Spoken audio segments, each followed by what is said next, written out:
तर बघा, कटोरीचा साईज जर आपल्याला मोठा करायचा असेल तर कसा करायचा. कटोरीचा साईज मोठा करताना आपल्याकडे अगोदरच एक कटोरी राहतेच, तर माझ्याकडे एक कटोरी पण आहे.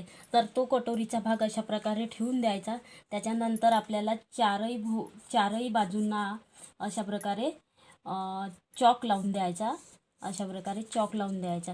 चारही बाजूंना असा आकार देऊन द्यायचा. त्याच्यानंतर आपल्याला कटोरी आणि फ्रंट दोनही भाग जोडून पाहायचे. आता कटोरी मी मोठी करून घेतलेली आहे.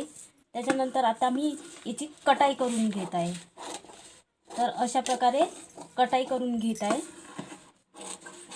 तर हा साईज कटोरीचा मोठा आहे, तर आपल्याला ब्लाऊजला लागते मोठा साईज. तर आपण अशा प्रकारे लहान मोठा साईज जेव्हा लहान लागला तर लहान पण करू शकतो आणि मोठा